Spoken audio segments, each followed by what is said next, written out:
আমরা আজকে সকলে বেরিয়ে পড়েছি বোনের বরকে আশীর্বাদ করার উদ্দেশ্যে। তো টাইম খুবই শর্ট ছিল হাতে, কারণ রাস্তায় অনেকটা টাইম আমাদের নষ্ট হয়ে গেছে। আমরা কিছুতেই গাড়ি পাচ্ছিলাম না, আর এটা তো একটা নির্ধারিত সময়ের মধ্যেই থাকতে হয়। তাই ওদের বাড়িতে পৌঁছানোর আগেই কাকা ফোন করে দিয়েছিল, আমরা গিয়েই আশীর্বাদটা আগে সেরে নেব, তারপরে বসে যা গল্প করার হবে। তাই ওরা একদম তৈরি ছিল। তার আগে ওদের বাড়িতে পুজোও ছিল, মানে সেদিন একেবারে আমাদের আর ওদের ভীষণ একটা ব্যস্ততম দিন গেছে। তো একে একে সবাই আশীর্বাদ করে নিচ্ছে। মেয়ের বাড়ি থেকে, মানে আমার বোনের বাড়ির তরফ থেকে ছেলেকে চেন দিয়ে আশীর্বাদ করা হয়েছে, সেটাই জেঠুয়া পরিয়ে দিচ্ছে।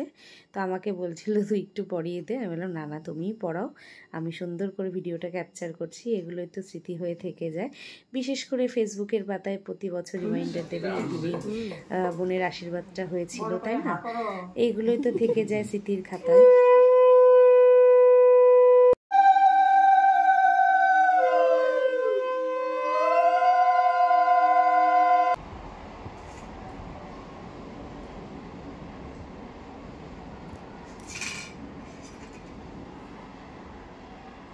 নমস্কার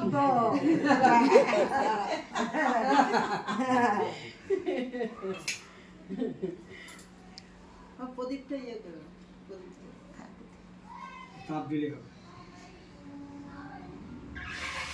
একটা দিই, একটা দিই।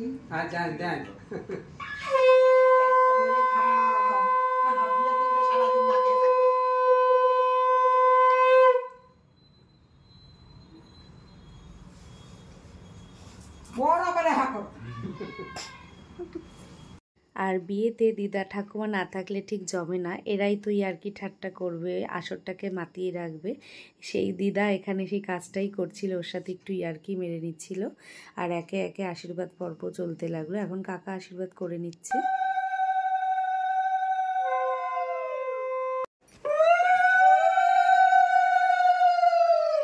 কাকা কাকুনি সবাই আশীর্বাদ করছিল, আমাকেও বলছিল, আমার একটু লজ্জাই লাগছিল। আমি বললাম না না তোমরাই করো।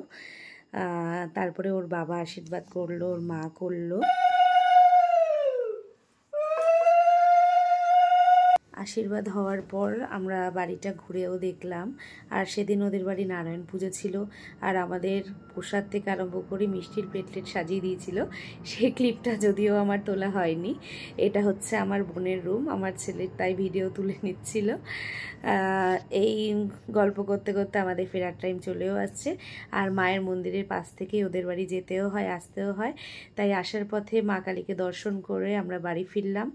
আর ওদের আগামী দিন যাতে শুভ হয়। আর তোমরা আমার ভিডিওতে আগেই ওর সব ভিডিও দেখে নিয়েছো, তো একদম সময় ছিল না। এই আগের ভিডিওগুলো আমি এখনই পোস্ট করছি। ভিডিওটা ভালো লাগলে অবশ্যই লাইক শেয়ার কমেন্ট করে দিও। টাটা।